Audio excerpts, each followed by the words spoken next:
آج ہم واقعہ بیان کریں گے عبداللہ بن مبارک رحمۃ اللہ علیہ کا۔ عبداللہ بن مبارک رحمۃ اللہ علیہ اپنے وقت بہت بڑے محدث اور مفسر گزرے ہیں۔ اس پائے کا عالم جو ہے وہ اس دور میں گزرا نہیں ہے۔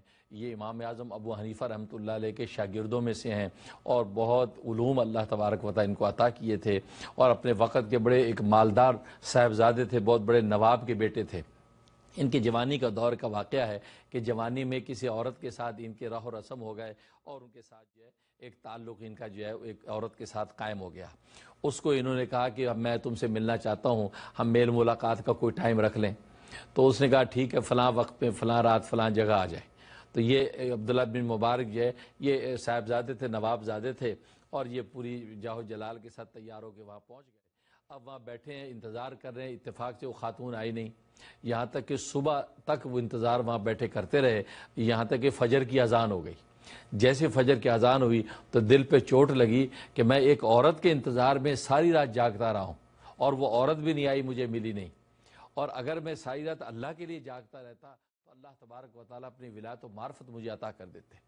میں ایک معمولی عورت کے لیے، اور وہ بھی ناجائز ملاقات کے لیے میں جاگتا رہا، میری یہ حالت ہے۔ اور جب کہ اللہ تبارک و تعالیٰ کا منادی مجھے پکار رہا ہے، اور میں اگر اللہ کے لیے جاگتا راتوں کو تو اللہ تبارک و تعالیٰ مجھے اپنا ولی بنا لیتے۔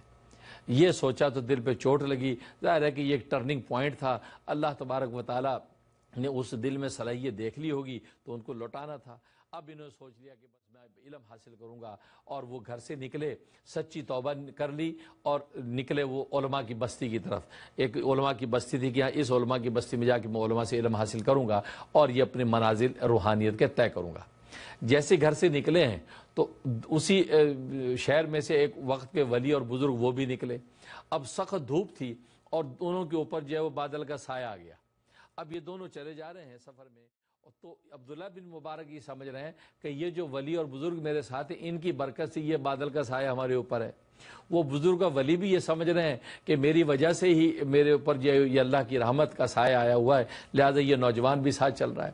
تو چلتے رہے، جہاں پر منزل اور راستے جدا جدا ہوئے، تو جیسے جدا ہوئے تو وہ جو بزرگ ہیں ان کی حیرت کی انتہا نہیں رہی کہ وہ بادل کا ٹکڑا عبداللہ بن مبارک کے اوپر چلا گیا۔ سخت چلچلاتی دھوپ سے بچاتا ہوا وہ بادل کا ٹکڑا ان کے اوپر ہے، اور وہ کھڑے کے کھڑے رہ گئے۔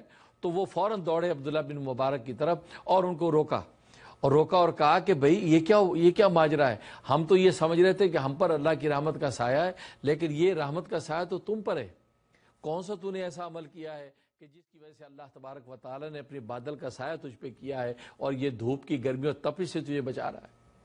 اس پر عبداللہ بن مبارک رحمۃ اللہ علیہ کی آنکھوں سے آنسو آ گئے، اور انہوں نے سارا ماجرا ان کو سنایا اور کہا کہ یہ میرے ساتھ واقعہ ہوا کہ ایک جو وہ اللہ کے غیر پر میں نے اعتماد کیا تو اللہ کے غیر نے میرے ساتھ وفا نہیں کی، تو میں نے سوچا یہ وفا میں نے خود اللہ کے ساتھ کی ہوتی، اللہ تبارک و تعالیٰ مجھے اپنا ولی بنا لیتا، لہذا میں نے سچی توبہ کر لی کہ گناہ اور معصیت کی طرف میں نگاہ نہیں اٹھاؤں گا، کہ گناہ معصیت میں بے وفائی ہے اور اللہ کی نیک محبت میں وفائی وفا ہے، اس لیے میں سچی توبہ کر کے نکلا ہوں۔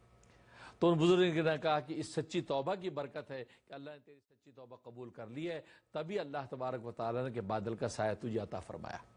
اس پر عبداللہ بن مبارک نے کہا کہ میں اللہ کا شکر کرتا ہوں اور امید رکھتا ہوں کہ جسے دنیا کے اندر میری صرف توبہ کے نتیجے میں مجھے دھوپ اور گرمی کی تپش سے بچایا ہے، تو انشاءاللہ کل روز قیامت میں اللہ تبارک و تعالیٰ مجھے جہنم کی تپش اور گرمی سے بھی بچائے گا۔ تو ناظرین، یہ توبہ کی